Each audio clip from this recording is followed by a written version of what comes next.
좋고 은혜롭습니다. 우리 기약단을 위해서도 한번 여러분 박수 한번 해주시기 바랍니다. 할렐루야. 오늘 10월 넷째 주일인데요. 가을이 깊어가는 이 귀한 계절에 특별히 오늘 주일 아침에 주의 전에 나와 예배하는 여러분들과 여러분들의 가정에 하나님의 크신 은혜와 축복이 함께 하시기를 주의 이름으로 축원합니다. 옆에 분들하고 같이 인사합니다. 사랑합니다. 축복합니다.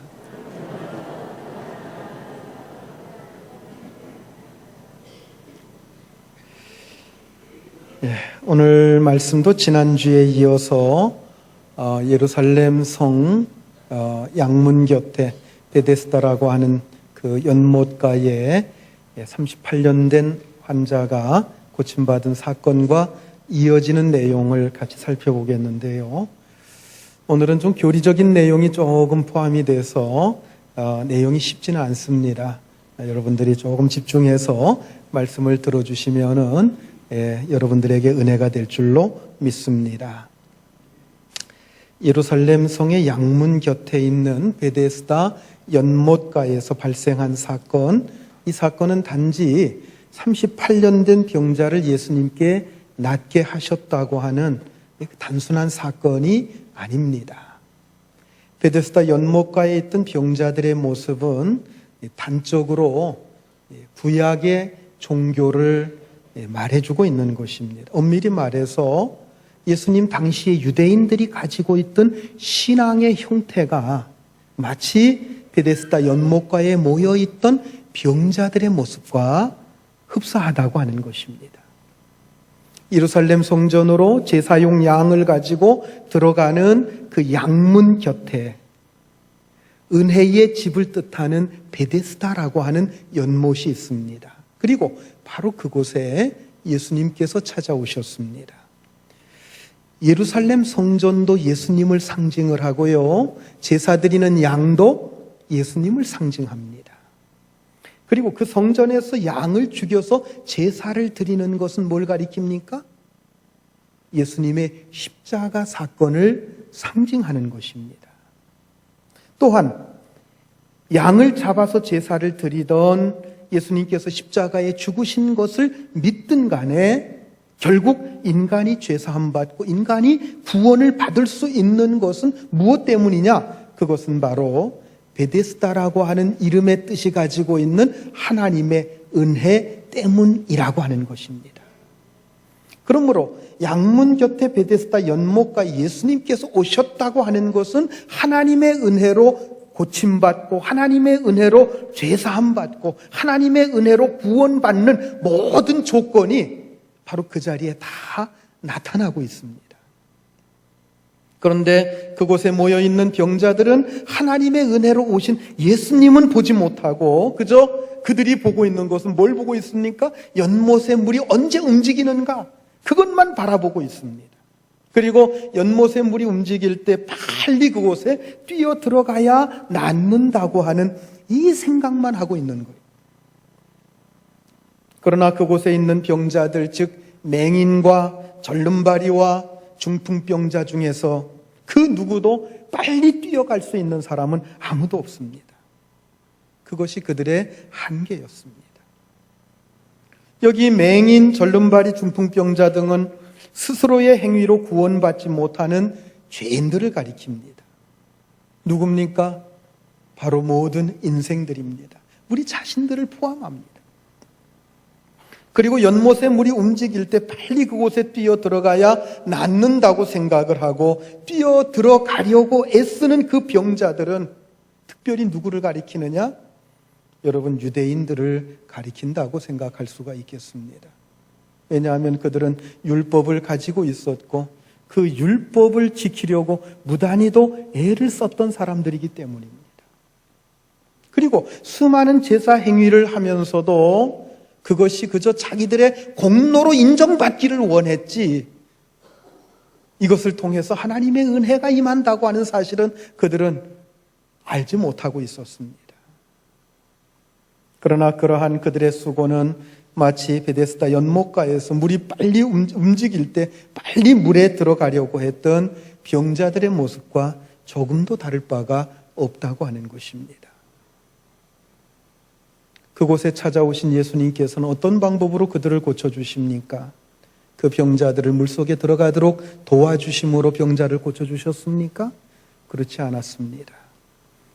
오늘 본문 8절과 9절 말씀 우리 같이 한번 읽겠습니다. 예수께서 이르시되 일어나 내 자리를 들고 걸어가라 하시니 그 사람이 곧 나아서 자리를 들고 걸어가니라. 이날은 안식일이니.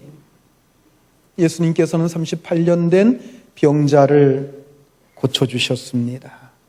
이렇게 그곳에 예수님께서 나타나셔서 38년 된 병자를 고쳐주셨다고 하는 이 사건은 굉장히 중요한 의미를 가지고 있는데, 그것은 구약의 종교는 이제 의미가 없다는 거예요. 구약의 종교는 이제 끝이 났다고 하는 것을 선언해주는, 선포해주는 말씀입니다. 구약의 종교는 항상 목마름이 있었습니다. 수없이 많은 제사를 드리고 아무리 율법을 가지고 가르쳐도 그 유다 백성들의 마음속에 있는 그 갈증, 그 갈급함은 해소되지를 않았습니다.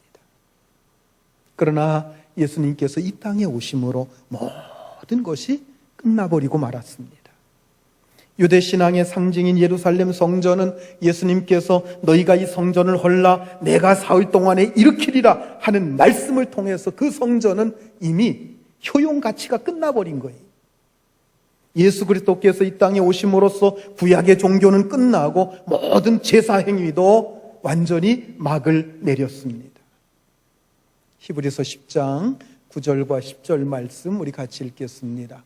그 후에 말씀하시기를 보시옵소서 내가 하나님의 뜻을 행하러 왔나이다 하셨으니 그 첫째 것을 폐하심은 둘째 것을 세우려 하심이라. 이 뜻을 따라 예수 그리스도의 몸을 단번에 들이심으로 말미암아 우리가 거룩함을 얻었노라. 이 땅에 오신 예수님께서 왜 오셨어요? 첫 번째 것은 폐하시고 두 번째 것을 세우기 위해서 오셨다고 하는 것입니다. 두 번째 것을 세우심으로, 첫 번째 것을 폐하시고 두 번째 것을 세우심으로 성부 하나님의 뜻을 행하기 위해서 이 땅에 오셨다고 하는 겁니다. 그렇다고 한다면 첫 번째 것은 무엇이고 두 번째 것은 무엇을 가리킵니까? 첫 번째 것은 예루살렘 성전과 그곳에서 이루어지는 모든 제사 행위였습니다. 그러면 두 번째 것은 무엇입니까? 예수님께서 십자가로 구원하신 바로 그 사건이었습니다. 구약시대 사람들은요, 수없이 많은 제사를 드리면서도 늘 목말라 했어요. 자, 히브리서 10장 11절로 14절까지 같이 읽습니다. 제사장마다 매일 서서 섬기며 자주 같은 제사를 드리되 이 제사는 죄를 없이 하지 못하거니와 오직 그리스도는 죄를 위하여 한 영원한 제사를 드리시고 하나님 우편에 앉으사 그 후에 자기 원수를 자기 발등상이 되게 하실 때까지 기다리시나니 그가 거룩하게 된 자들을 한 번의 제사로 영원히 온전하게 하셨느니라. 아멘. 제사장들이 매일 드리는 수없이 많은 제사도, 유대 랍비들이 가르치는 그 율법을 수없이 배워도 유대 백성들의 마음속에 있는 그 갈증은 해소되질 않았습니다. 그런데 예수님께서 오셔서 드려진 십자가의 제사는 단번에 드려진 마지막 제사가 되었습니다. 단 한 번의 제사로 그 모든 백성들의 그 목마름은 해소가 되었고 그 백성들은 영원히 온전한 길로 인도함을 받게 됐다고 하는 말씀이지요. 그리고 율법의 목마름은 생수 대신 예수님께서 하신 말씀, 그 말씀으로 한 방에 해결이 되었습니다.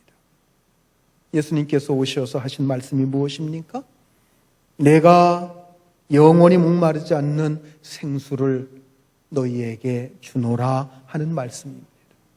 내가 영원히 목마르지 않는 생수를 주리라 하시는 말씀이에요.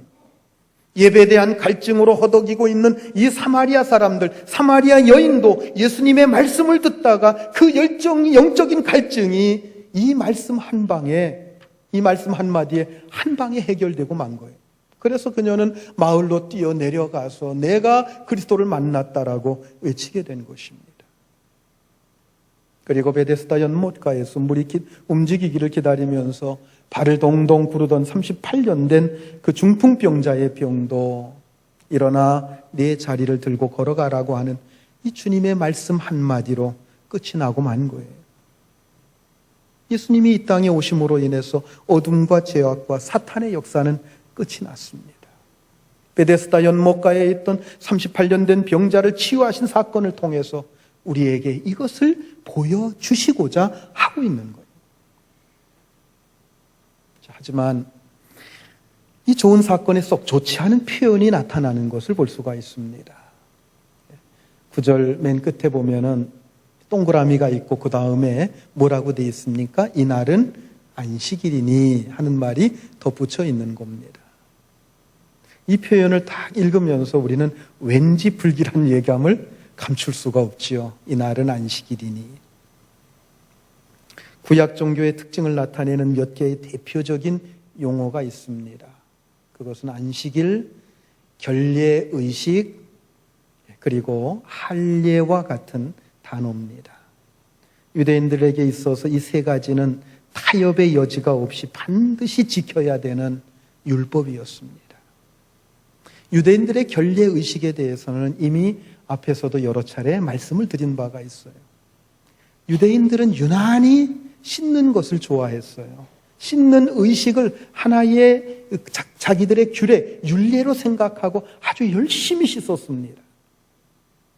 그러나 주님께서는 너희들이 손을 씻고 몸을 씻는 것 그것보다 더 중요한 게 있다고 그랬어요. 그게 뭐라고 그랬어요? 너희들의 뭘 씻는 것이다? 마음을 씻는 것이다. 그렇게 말씀하셨어요. 겉으로 씻는 것이 중요하지 않다고 하는 거죠. 자, 그런데 이 결례의식보다도 유대인들이 더 중요하게 여기는 것이 있는데 여러분, 그것이 바로 안식일을 지키는 것이었습니다. 그러므로 예수님께서 안식일의 병자를 고치셨다고 하는 이것은 유대인들에게 예수님을 공격할 수 있는 빌미를 제공한 것이었습니다. 예상대로 유대인들은 이 사실을 그냥 넘어가지 않았어요. 그것을 문제 삼아서 트집 잡기 시작했습니다. 본문 10절 말씀 우리 같이 읽겠습니다. 유대인들이 병 나은 사람에게 이르되 안식일인데 내가 자리를 들고 가는 것이 옳지 아니하니라. 자, 여기 보니까 유대인들이라고 하는 표현이 나오고 있습니다. 오늘 말씀의 제목도 유대인들입니다. 자, 복음서에 보면은 유대인들이라고 하는 이 표현이 70회 정도가 나옵니다. 그런데 여기서 유대인들이라고 하는 말은 일반 유다 백성들을 가리키는 말이 아닙니다. 일반 서민을 가리키는 말이 아닙니다. 유다 종교를 대표하는 사람들로서 바리새인, 사두개인, 서기관, 제사장과 같은 그러한 계층의 사람들을 가리키는 것입니다.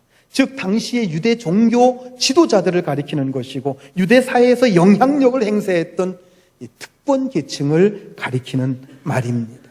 그들은 잘못된 구약 종교의 계승자이고 신봉자들이었습니다. 그들에게 있어서 예수 그리스도의 출현은 굉장히 불편한 것이었어요. 거추장스러운 것이었습니다. 여러분, 세상 사람들은 진리를 환영하지 않습니다. 겉으로는 진리를 좋아하는 것처럼 해요. 그런데 실제로는 진리를 좋아하지 않습니다. 여러분, 진실 사람들이요, 진실되지 못한 사람들 속에 들어오게 되면 진실되지 못한 사람들은 그 진실된 사람이 얼마나 거추장스러운지 몰라요. 얼마나 마음이 불편한지 몰라요. 불의한 사람들에게는 진리만큼 불편한 것이 없어요. 당시 유대 사회에서 예수님의 출현은 유대인들의 존재 가치가 이미 끝났음을 의미했습니다. 따라서 유대인들은 예수님의 출현을 필사적으로 막으려고 했어요. 저 사람이 활개치고 활동하게 되면 우리가 설 자리가 없는 거예요. 자기들은 떠나야 되는 것입니다. 그 자리를 다 포기하고 내려와야 되는 겁니다. 그래서 그들은 안식일의 규례를 가지고 예수님을 잡고자 했던 것입니다. 그렇기 때문에 안식일 준수라고 하는 아주 단순한 문제가 굉장히 중요한 사건으로 불거지게 된 것입니다. 유대인들은 하나님이 모세를 통해서 말씀하시는 안식일의 참된 의미는, 참된 정신은 다 상실해버리고 그저 안식일의 제도와 형식에 얽매여서 살았습니다. 하나님께서 그의 백성들에게 주시는 말씀이나 규례는 모두 다 그 백성들을 위해서 주시는 거예요. 하나님께서는 그의 백성들이 어떻게든 행복하게 살기를 원하고 계십니다. 결코 하나님께서 주시는 규례와 법도는 그 백성들을 불편하게 하고 속박하게 하기 위해서 주시는 것이 아니라고 하는 겁니다. 하나님의 말씀을 따라가고 우리가 하나님의 규례를 잘 지켜 행하게 되면 누구든지 행복하게 살 수 있고 누구든지 기쁨과 평안이 보장되는 줄 우리는 믿어야 할 것입니다.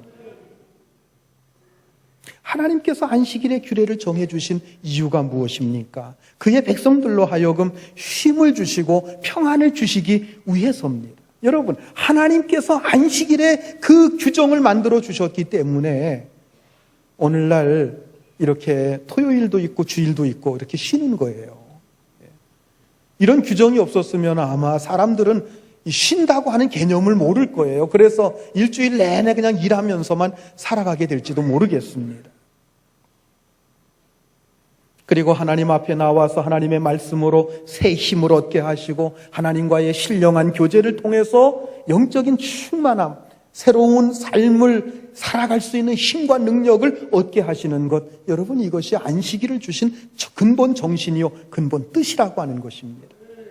그러나 유대인들은 이 복된 안식일의 규례를 매우 불편한 규례로 바꾸어 버렸습니다. 즉 사람을 자유케 하고 안식과 쉼을 주는, 평안을 주는 이 안식일이 아니라 사람을 종교적으로 속박해버리는 안식일로 만들어버린 것입니다.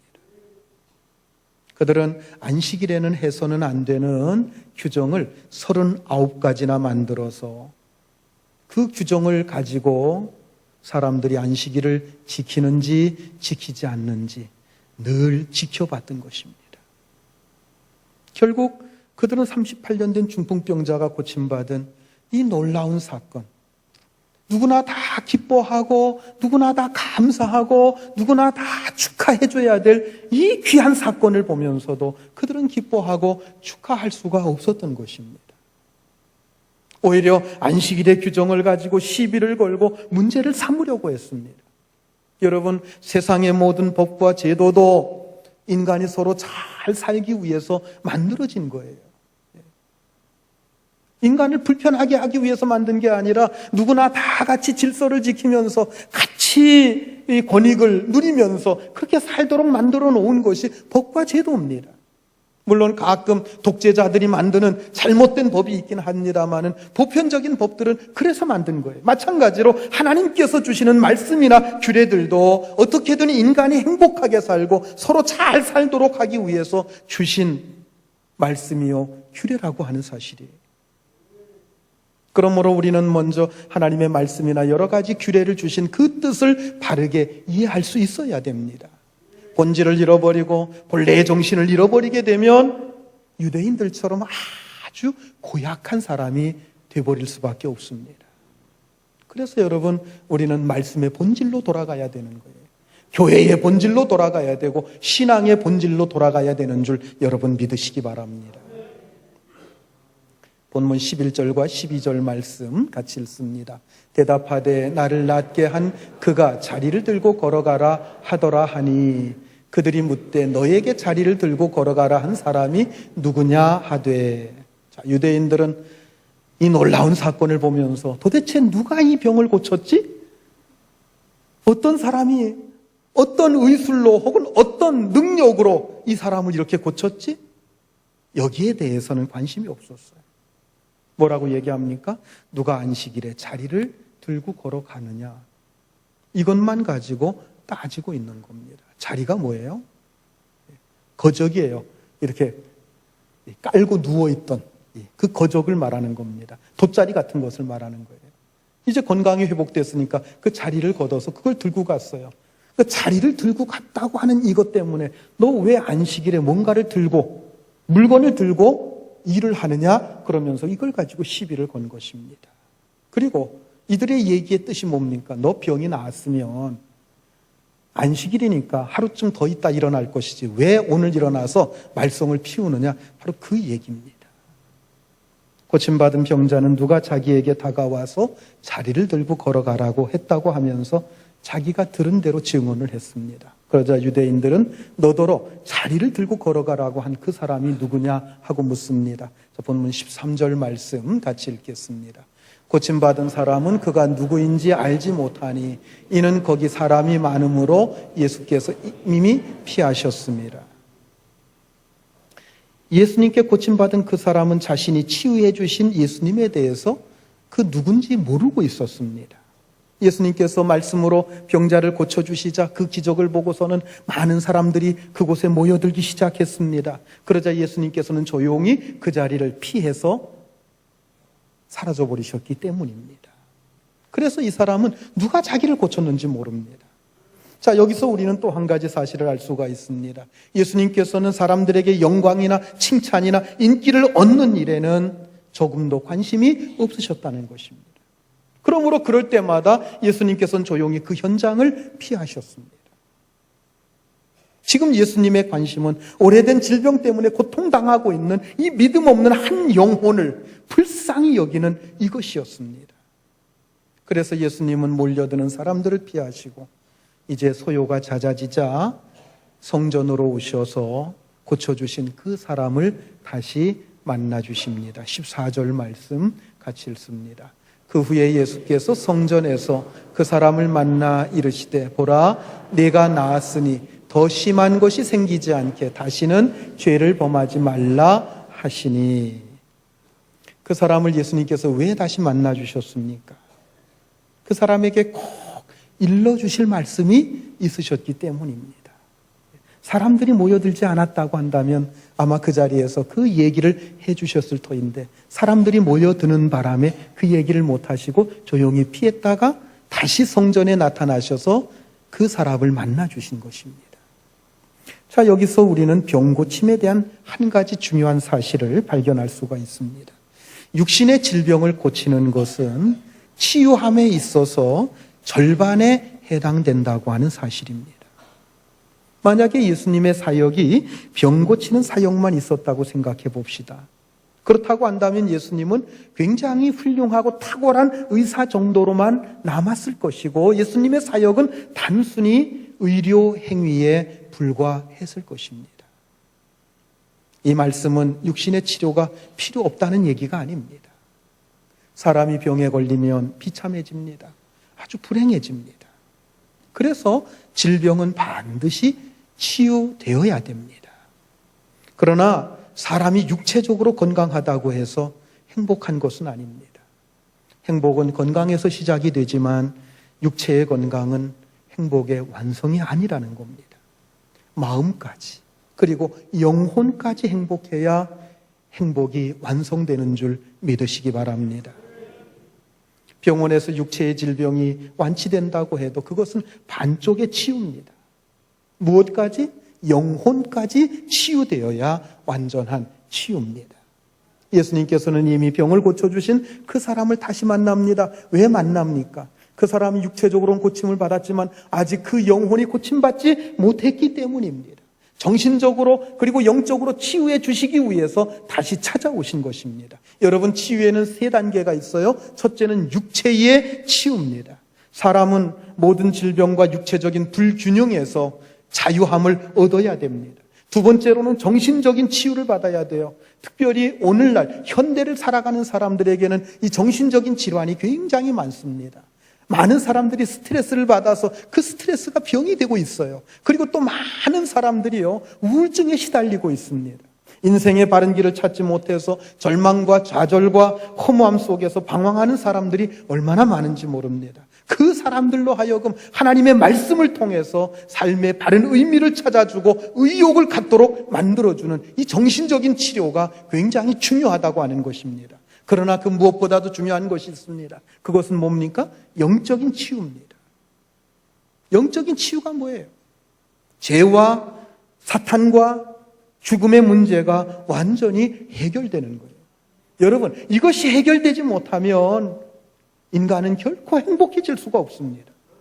이 영적인 치유는 오직 예수 그리스도 안에서만 치유될 수가 있습니다. 예수 그리스도의 십자가와 성령의 능력으로 치유될 수 있는 줄 믿으시기 바랍니다. 예수님께서는 중풍병에서 고침받은 그 사람을 다시 만나서 더 심한 질병이 생기지 않도록 죄를 범하지 말라라고 말씀을 하셨어요. 이 말씀의 뜻이 뭡니까? 그의 질병만 치유하신 게 아니라 그의 모든 죄악된 삶도 치유함을 받아야 된다 하는 그 말씀을 하신 것입니다. 예수님은 다시 만나서 그의 육체뿐만 아니라 그의 영혼까지도 온전히 치유해 주신 것입니다. 사랑하는 성도 여러분, 저는 이 시간 여러분들이 육체적인 모든 질병에서부터 온전히 치유될 수 있기를 주의 이름으로 축원합니다. 또한 여러분들의 정신적인 질고, 즉 스트레스와 우울증과 같은 그러한 질병에서부터도 온전히 해방되고 온전히 자유함을 얻고 치유함을 얻을 수 있기를 주의 이름으로 축원합니다. 뿐만 아니라 여러분들의 영혼이 예수 그리스도 안에서 온전히 치유될 수 있기를 주의 이름으로 축원합니다. 여러분 모두 죄사함 받고 구원과 영생의 기쁨이 여러분들 속에 충만할 수 있기를 바랍니다.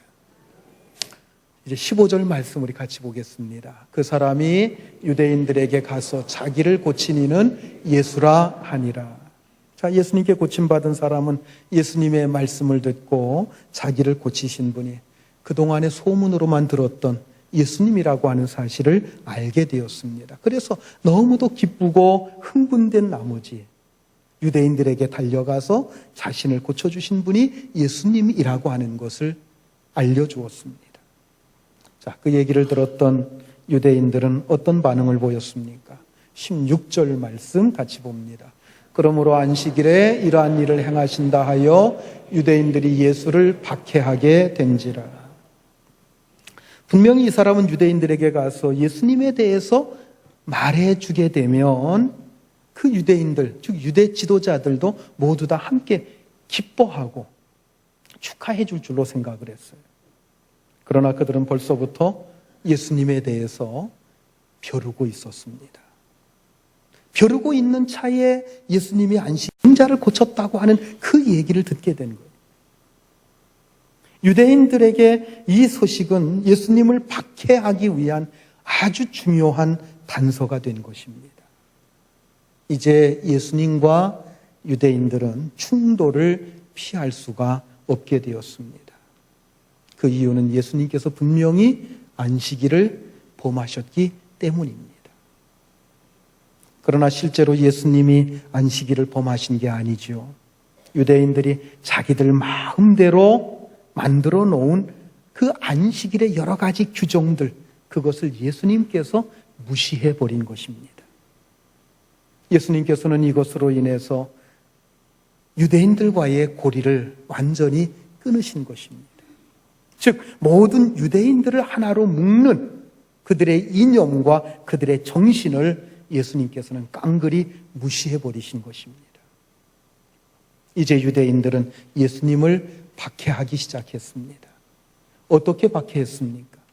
아마 예수님께 몰려와서 거칠게 항의를 했을 것입니다. 당신이 정말 안식일에 저 사람의 병을 고쳤소? 그리고 저 사람에게 안식일에 자리를 들고 걸어가라고 했소? 당신은 안식일에 대한 규정도 모른단 말이오? 당신이 이렇게 안식일을 범하는 이유가 도대체 무엇이오? 이러면서 몰아붙인 거예요.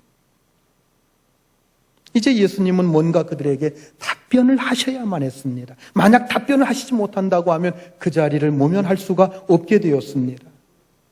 그때 예수님은 조금도 애매하거나 모호하게 말씀하지 않고 너무나도 분명하게 그 이유를 밝히십니다.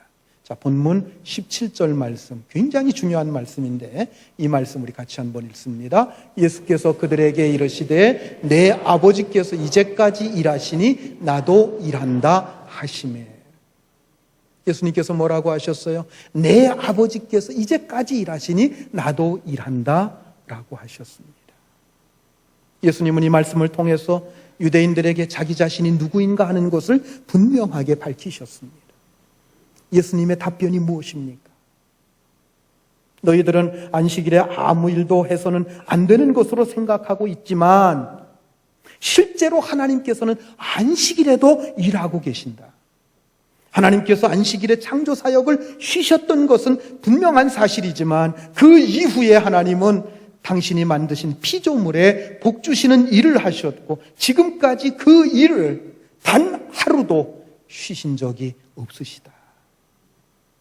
나도 오늘 그 아버지의 아들로서 너희에게 복 주며 병자들을 회복시키는 이 일을 계속 하고 있는 것이다. 여러분, 바로 이게 예수님의 답변이었어요. 예수님은 하나님에 대해서, 그리고 자기 자신에 대해서, 그리고 안식일에 대해서 너무나도 명쾌하게 말씀하셨습니다. 이제 분명한 것은 유대인들이 하나님을 필요로 하느냐 아니면 하나님을 필요치 않느냐 하는 것뿐이었습니다. 유대인들이 원했던 것은 하나님께서 자기들과 함께 하시는 것이 아니었습니다. 그들은 하나님 없는 유대인들만의 공동체를 원했습니다. 그들이 원했던 것은 하나님께서는 그저 잠깐 오셔서 자기들에게 복을 주시고 떠나가는 것이지 자기들과 늘 함께 하는 것이 아니었습니다. 하나님이 함께 하시면은 자기들은 기득권을 내놓을 수밖에 없습니다. 하나님께서는 계속 자기들에게 뭔가를 요구하십니다. 그것을 들어야 됩니다. 그것을 하나님의 간섭을 그들은 받기를 원치 않았던 것입니다. 이제 예수님과 유대인들과의 대화는 결렬될 수밖에 없었습니다. 예수님과 그들 사이에 무슨 의사소통이 어려움이 있다던가 무슨 오해가 있어서 그런 게 아닙니다. 그들은 분명히 하나님을 원치 않았고 하나님의 간섭받기를 원하지 않았기 때문입니다. 예수님은 이 하나님의 통치를 회복시키려고 오셨습니다. 유대인들이 원했던 것은, 그러나 유대인들이 원했던 것은 자기 자신들이 통치하는 것이었어요. 여러분, 이것은 오늘 우리에게도 그대로 적용될 수 있는 이야기입니다. 오늘 우리도 얼마든지 하나님 없는 교회를 꾸려갈 수 있다고 하는 사실입니다. 물론 그 안에는 성경을 가지고 설교하는 것도 있습니다. 성경을 공부하는 여러 가지 프로그램도 있을 수 있습니다. 그러나 그 근본 정신은 하나님의 다스림을 받고 하나님께서 그들 가운데 계시는 것을 원하지 않습니다. 그저 교회가 커지고 교회가 좀 더 유명해지고 사람들이 많이 모이고 남들이 좀 더 알아주는 것입니다. 그래서 그 교회에 다니는 것만 가지고서도 신자들은 상당한 자부심, 프라이드를 느끼는 것입니다. 그리고 기관으로 모이든 구역으로 모이든 어떤 모임으로 모이든 간에 그 모임이 흥미가 있고 따뜻한 서로의 교제를 통해서 위로와 격려를 많이 받는 것입니다. 그런데 문제는 거기에 예수님께서 계시지 않다는 거예요. 그들은 예수님의 통치를 받으려고 하지 않습니다. 예수님의 말씀은 좋은 교훈이라고 생각은 하지만 그 말씀에 순종해서 살지는 않습니다. 왜요? 이미 자기들의 생각은 다 정해져 있기 때문입니다. 여러분, 우리의 생각이 이미 굳어져 있다고 하는 것보다도 더 무서운 것이 없습니다. 얼마나 많은 신자들이 성령의 감동이 없는 예배를 드리면서도 그것이 지극히 정상적인 것으로 생각하면서 그렇게 반복된 예배 행위를 하는지 몰라요. 만일 우리가 여기에 해당된다고 한다면 오늘 본문에 나오는 유대인들과 우리는 조금 더 다를 바가 없을 것입니다. 하나님의 아들이 그들 가운데 오셨지만 그들은 이미 자기들이 정해놓은 길이 너무나도 분명합니다. 그리고 그것을 조금 더 포기하고 싶지가 않습니다. 그런데 주님께서는 계속해서 하나님의 통치권을 받아들이라고 요구를 하십니다. 그런데 그들은 그것을 받아들이고 싶지가 않습니다. 왜냐하면 자기들이 통치하고 있는 이 권리를, 이 고집을, 자기들이 그동안 누려왔던 기득권을 절대로 놓고 싶지가 않았기 때문입니다. 그래서 결국 그들은 예수님을 거부할 수밖에 없었습니다.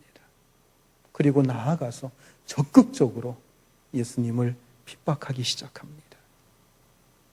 그들 가운데 오신 예수님은 계속 그들이 변화되기를 원하셨습니다. 요구하셨습니다. 그러나 그들은 거부했습니다. 요한복음 1장 9절로 12절까지 같이 읽습니다. 참빛 곧 세상에 와서 각 사람에게 비추는 빛이 있었나니 그가 세상에 계셨으며 세상은 그로 말미암아 지은 바 되었으되 세상이 그를 알지 못하였고 자기 땅에 오매 자기 백성이 영접하지 아니하였으나 영접하는 자 곧 그 이름을 믿는 자들에게는 하나님의 자녀가 되는 권세를 주셨으니 찬빛 세상에 와서 비추는 빛이 있었으니 그 빛이 누구를 가리킵니까? 하나님의 아들이신 예수 그리스도께서 이 땅에 오셨다고 하는 거예요. 자기 백성들 가운데 오셨다고 하는 겁니다. 그런데 자기 백성들이 그를 영접하지 않았습니다. 하나님의 아들이 우리 가운데 오셨습니다. 우리 가운데 오신 그 이유가 무엇입니까? 우리의 고집을 내려놓고 우리의 기득권 내려놓고 죄악된 삶을 내려놓고 주님의 말씀을 따르라는 것입니다. 주님의 통치를 받으라고 하는 것입니다. 우리의 속사람을 새롭게 창조하시기 위해서 오신 것입니다. 우리의 환경을 바꿔주시기 위해 오신 게 아닙니다. 우리의 병든 육신을 치료하기 위해서 오신 게 아닙니다. 우리 자신을 새롭게 창조해 주시기 위해서 우리 가운데 오신 것입니다. 여러분, 우리는 그 예수님을 영접해야 됩니다. 예수님을 영접해야 됩니다. 그분이 내 안에서 내 통치자가 되셔야 합니다. 그때 그분이 내 속사람을 말씀과 성령으로 치유하시고 우리를 새 사람으로 만드시는 거예요. 유대인들처럼 고집 부리지 마세요. 유대인들처럼 거부하지 마세요. 주님을 여러분들의 통치자로, 여러분들의 주권자로 모시기 바랍니다. 여러분 마음속에서 마음껏 일하시도록 온전히 그분께 여러분들을 내어드리시길 바랍니다. 그러면 주님과 동행하는 신령한 기쁨이 여러분들 속에 있고 날마다의 삶이 놀라운 은혜요, 감격적인 주님과의 만남 속에서 이루어지는 놀라운 체험이, 그리고 그 속에서 놀라운 감정들이 쏟아져 나올 줄로 믿습니다. 이런 은혜가 오늘 여러분들에게 있기를 주의 이름으로 축원합니다. 기도하시겠습니다. 은혜로우신 주님,